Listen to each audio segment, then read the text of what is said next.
RPP Radio. RPP Radio. RPP Radio. La radio du Petit Prince. Bonjour à tous et bienvenue sur la RPP Radio. Aujourd'hui, nous allons animer un débat sur les addictions en tout genre et nous avons en présence non seulement les personnes de la radio, mais aussi des invités. Parmi les gens de la radio, il y aura Louise, moi, Jasmine, il y aura Théo, il y aura Vincent, il y aura Com et il y aura Joe. Et parmi les invités, il y aura Noah, Stéphanie et Lola. Nous avons comme régisseur Axel. On espère que ce débat vous plaira. Et dans ce débat, nous allons parler de certaines addictions comme celle des écrans et pas que, addictions en tout genre car à notre âge, il y a déjà des addictions alcool et drogue. Petit rappel, les propos que vous entendez dans ce débat n'ont pas tous été strictement vérifiés. Nous ne sommes donc pas totalement sûrs de ce que nous avançons. À vous d'aller faire les vérifications nécessaires.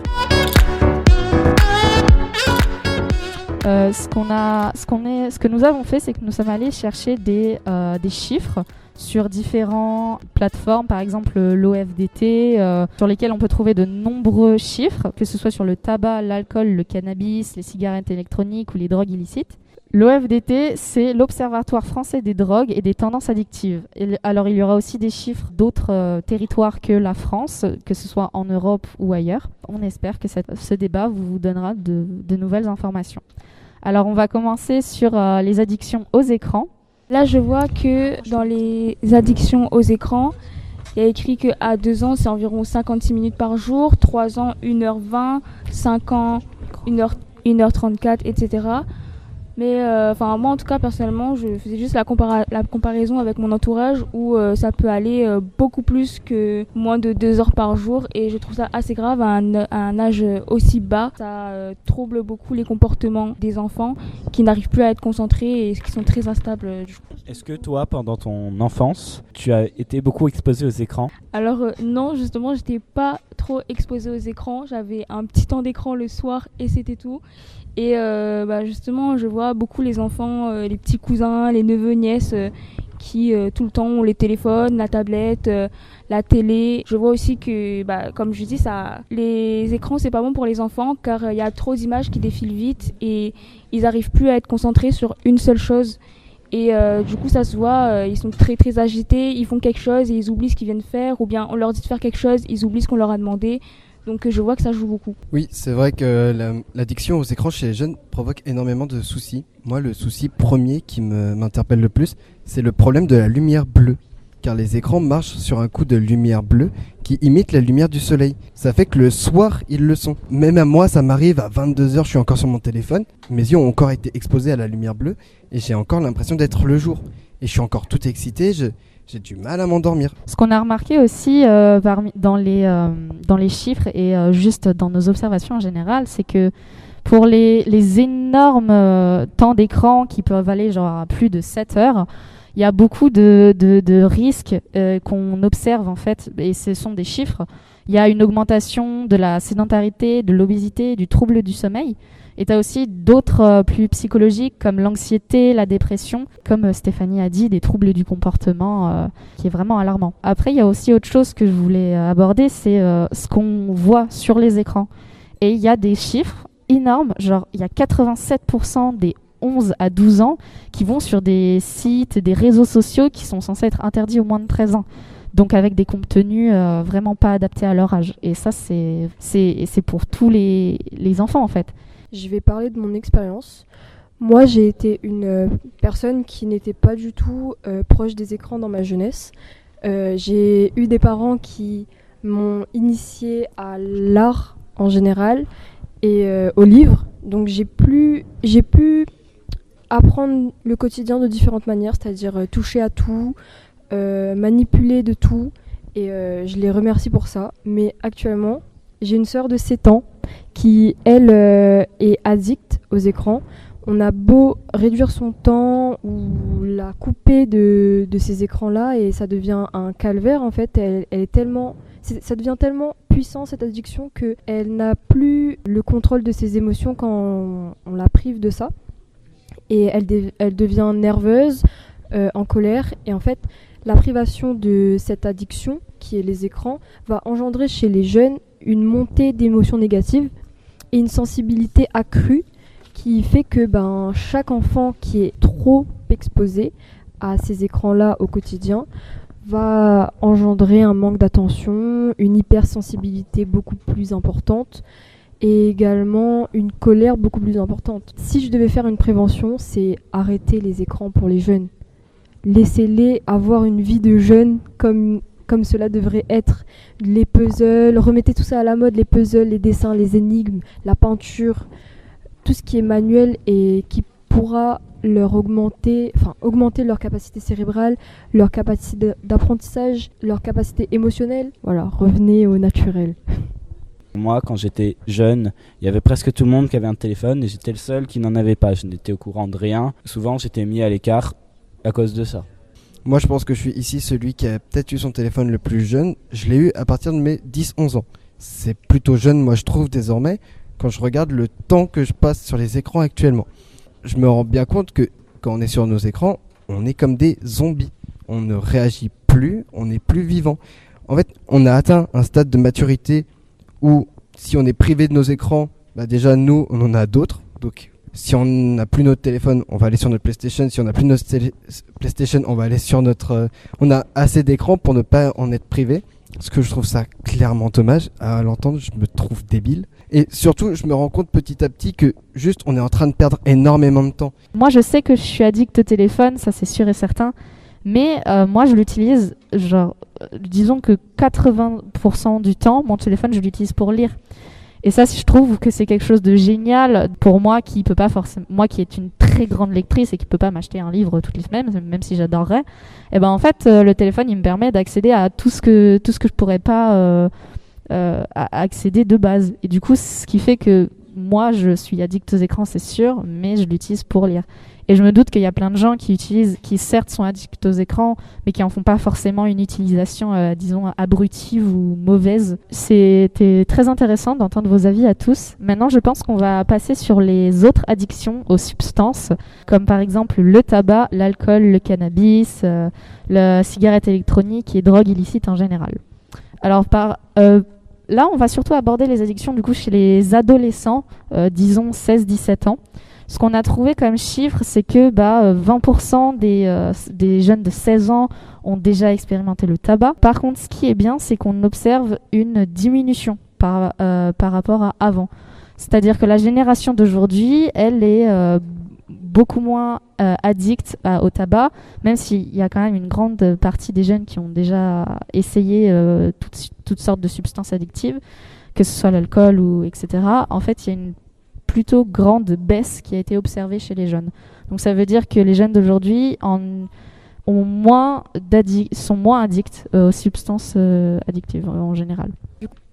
Une expérience qui n'est pas la mienne, mais j'étais dans un groupe avec des gens qui, eux, fumaient depuis quand même pas mal de temps, et c'était au collège. Et ils ont initié d'autres personnes justement au tabac et aux autres substances, et ces gens-là aujourd'hui se retrouvent quand même à avoir une certaine addiction à ça, juste parce que justement on les a poussés à tester, à essayer quelque chose.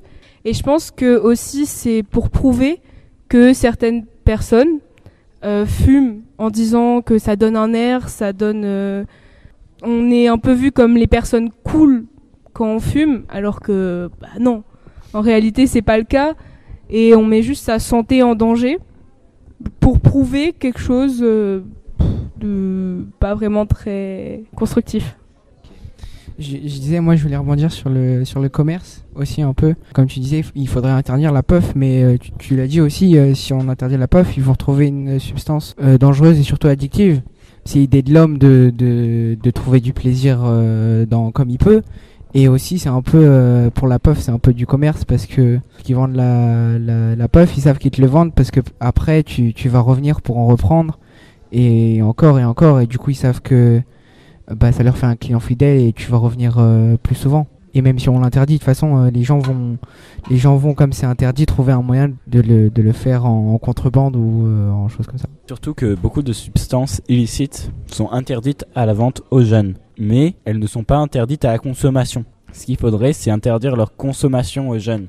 Comme par exemple la cigarette, les puffs et certaines substances comme ça ne sont pas interdites aux jeunes, elles sont juste interdites à l'achat. Du coup, si un parent, un proche ou quelqu'un qui leur a vendu sans que le jeune sache cette loi, pourra fumer et se droguer.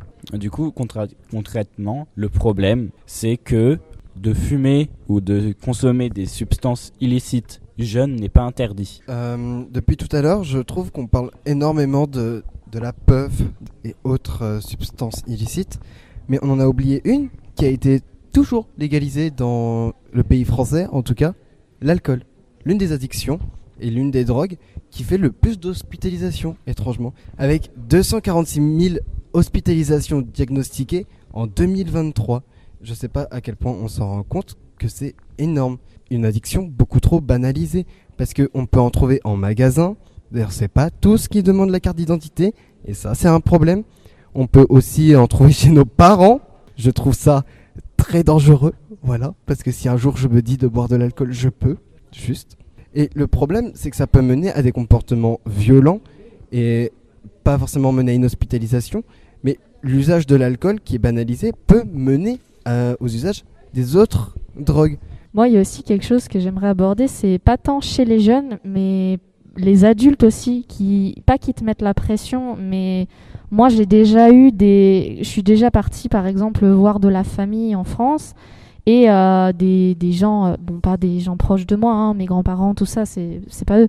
Mais j'ai connu des gens de ma famille qui venaient et qui me disaient alors tu bois toi ou quoi, t'as pas commencé à boire, tu devrais. Enfin, c'est pas tu devrais, mais c'est qui poussaient à la consommation en se disant mais c'est pas grave, c'est la fête, c'est pas tous les jours. Et en fait, on se rend pas compte, mais il y a aussi des adultes qui, comme eux, ils ont été élevés comme ça. Il y a des personnes d'autres générations qui, eux, encore aujourd'hui, ils considèrent que c'est pas grave en fait.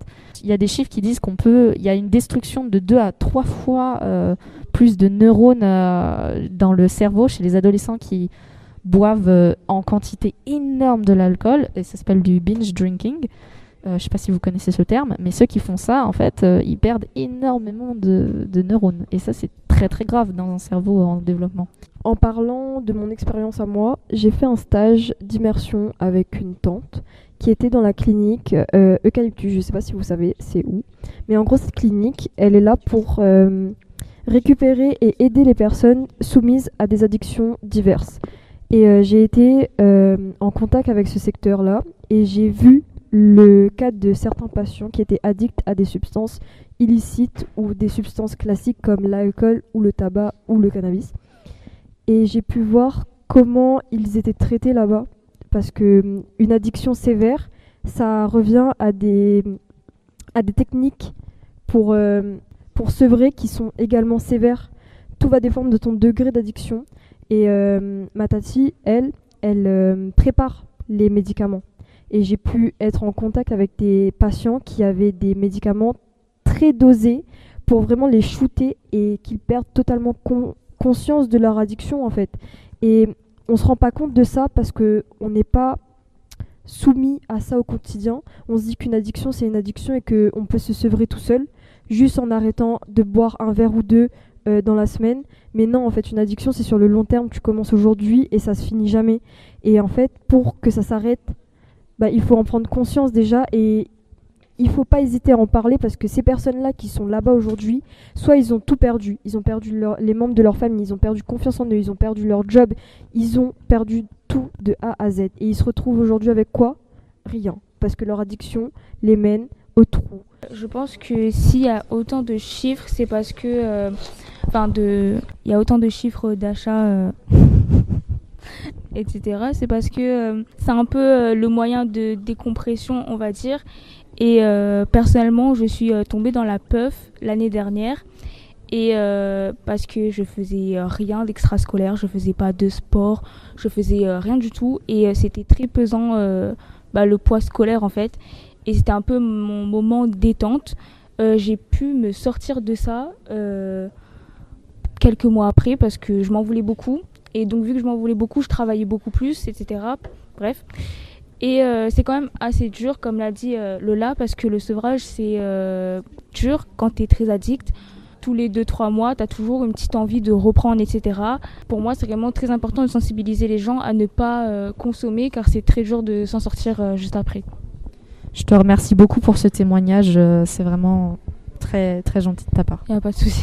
Et très courageux aussi d'en parler et de montrer justement, d'avoir des témoignages positifs de gens qui arrivent à s'en sortir. Et moi justement, je voudrais juste rajouter, parce que je m'en suis souvenue, j'ai une anecdote par rapport à ce que Jasmine a dit tout à l'heure, les adultes qui incitent les enfants à tester des choses et essayer. Alors, j'ai fait un stage en concession automobile et dans des garages aussi. Et souvent, dans ces milieux-là, l'addiction au tabac est extrêmement présente.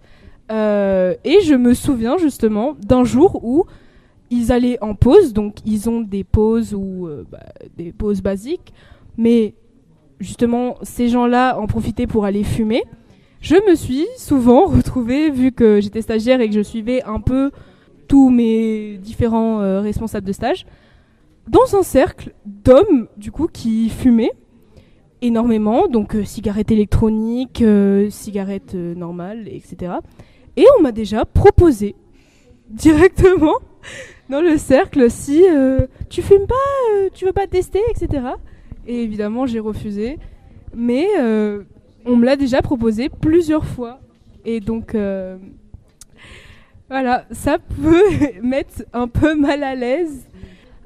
Merci beaucoup pour toutes vos interventions. Pour, entre parenthèses, clore ce débat, j'aimerais aborder un dernier point, c'est que on n'a pas parlé de toutes les addictions, ça c'est sûr. On n'a pas parlé de, par exemple, addiction aux boissons énergisantes, ou alors je connais aussi des étudiants qui utilisent des substances qui les aident à, disons, se mieux concentrer, à être plus performants pendant une certaine durée. Donc j'aimerais clore ça pour dire que même si en soi la consommation de substances addictives elle a baissé par rapport aux années précédentes, il n'empêche que ça reste quand même très présent chez les jeunes et que c'est dû à une pression, à du stress qui est influé par la société dans laquelle on vit. Mais continuez à, si jamais vous êtes ce genre de personnes qui refusent de vous y mettre, continuez comme ça. Les personnes qui s'y sont mises, on croit en vous pour vous améliorer. Et dans le général, on n'aimerait porter aucun jugement sur ceux qui en prennent. On sait très bien qu'il y a des gens qui sont dans des situations très spéciales et qui c'est pas de leur faute, entre parenthèses. Et tout ça pour dire on espère que notre débat vous aura plu, vous aura apporté de nouvelles connaissances, des choses dont vous n'étiez pas au courant. Voilà pour ce débat. On est très content d'avoir pu vous parler de ça parce que c'était un sujet qui nous tenait à cœur. Et on espère que vous continuerez à nous suivre nos débats qu'on poste sur la radio, la RPP. Merci beaucoup.